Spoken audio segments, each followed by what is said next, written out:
Thank y'all for coming out first and foremost. Give yourself a round of applause. Man, y'all won't clap for yourselves? Wow. Let's try that again. Give yourselves a round of applause. Man. Tough crowd tonight. You know what I mean? I'm from Detroit too. Anyways, for those that may be unfamiliar with me, I'm around here at some Atlantic Records, Coin Handlers, Collective Studios.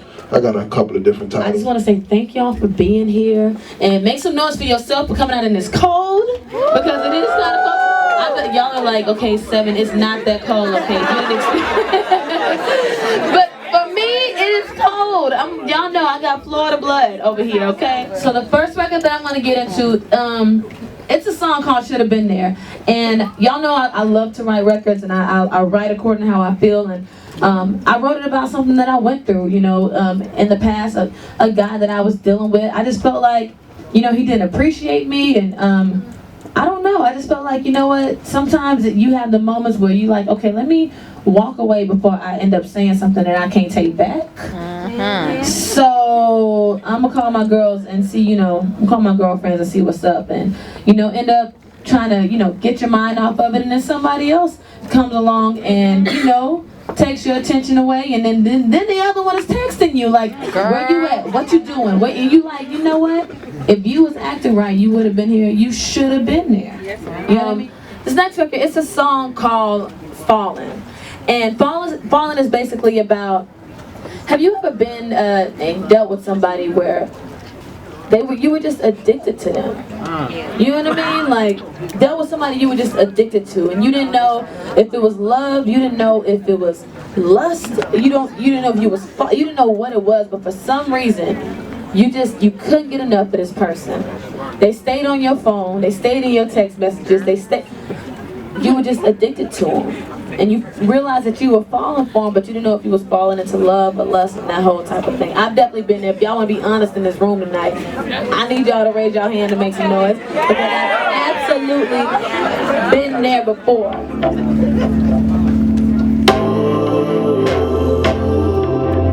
I tell on myself in my records, and it don't really bother me. I don't mind doing it if it help y'all get through something. You know what I mean? That's right. And if it touch y'all in a certain type of way, and if you go, oh my God, at least I know I ain't the only person dealing with this shit. You know what I mean? So that always helps.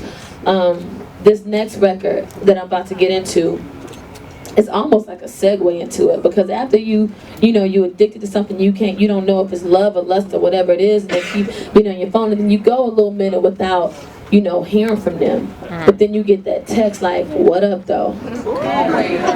You know what I mean? And then you try not to respond and text them back right quick. You know how we do? Like, okay, I'm gonna wait like 30 minutes. Like, I'm gonna wait, but you be wanting to respond bad as hell. And then you do, and it's like, and then it starts the cycle all over again. And it's like, dang, it's been a minute since I called you. Like, I don't call you, I don't bother you, but when I get that text message, it's like, the feelings come back and all of it comes back. So this next record is called "Been a Minute," and yeah, it's called "Been a Minute." And if it's your anthem, make some noise. Don't lie. That's your single right there. Man, you heard Bay? Who was Bay? You heard August? Absolutely, that was August Alsina on that record. So shout out to August. Yeah, I actually worked with him. I'm not even gonna keep a secret. He's a producer that I worked with, and I actually ended up falling in love with him. I did. I'm just saying, and I never said that before. I ended up falling in love with him, and I would have done any and everything for him. It's like, you know what, I feel like, every other area in his life, like, he go hard, like, you know what I mean? And I just want him to, like, she was like, yeah, you want him to fight for you. I was like, I'm kind of like, yeah, I want him to fight for me. Yeah, I'm like, yeah, I want him to fight for me. And basically, he was stupid enough to let go, and he didn't fight for me. And so now he's feeling like he should have been there. Sam, child, you back there having church. And you just be like, you know what, ain't that about a bitch? You know what I mean? Like, now that I've moved on, now you want me? So, with all of that said, here's the next record, and It's called bitch. Let's go. Guys, y'all experience it too. Once y'all move on and y'all start, treating the next woman like how you were trying to treat her, now all of a sudden she want to come back and act right. Fellas, don't act like y'all don't experience it, because I know you have. And women, we already know how that goes. Like, once we've moved on, and they start seeing them Instagram posts where you so happy, start seeing them Instagram posts where you like, oh, me and Bae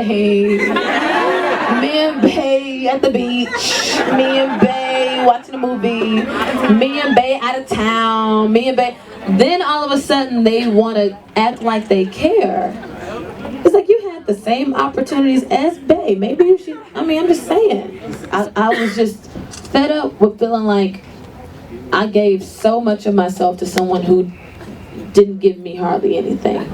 You know what I mean? Like, I just, sometimes you get tired of being such a good person. You know what I mean? You feel like you're always a good person to people who don't really deserve it. You know what I mean? Have y'all ever felt like that? Yeah. Where you feel like, so I went to my session, I cried my eyes out, and I channeled all of that, and I wrote a song about all of the good people in my life. The name of the song is called 4th Street. 4th Street is the street that I grew up on. I'm from a really small town in Haines City, Florida. It's right between Orlando and Tampa, and y'all, we got one Walmart. Just one Walmart. But my parents grew up down the street from each other, so I have like 6 houses of relatives on that same street.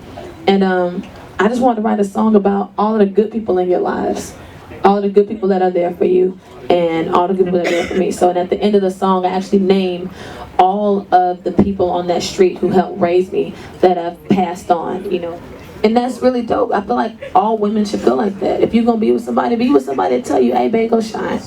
You know what I mean? That's really dope to me. And then too, on some, on some petty shit, I hate to say it, but it's just like, we should have been there. I'm sorry. I can't help it. So LeBron is a slave driver, but he's really great at it. We had a great day. We went to Cass Tech, we went to Mumford, we did this really dope meet and greet listening session where I got to play a lot of dope, got to play the album, a lot of the album. But we did one in Detroit, one in Farmington, yes, one in Flint. Yeah. Now we're in Oak Park. Yep. Now we have to go to West Bloomfield to a Ferrari dealership or something fancy like that. Where he gonna give me a Ferrari? Hey. Chat it up with some more players. And then we're gonna end in Detroit, and that's gonna be, day 1 of the Sevyninthecity takeover. Don't kill the fun. Yeah. It's been real. I love, what his new name is, right? So Day. Him and Brittany, Day, Craig and Day. But this right here, top flight. But no, I've had a great time. It was 2,300 kids at Cass Tech today. Biggest crowd that I've been able to speak to on this run, and I've had a great time. It's just been fun, man. So I'm looking forward to the rest of the time in the deep, because they say it's cold in the deep. It's freezing. She said it all, man. We out.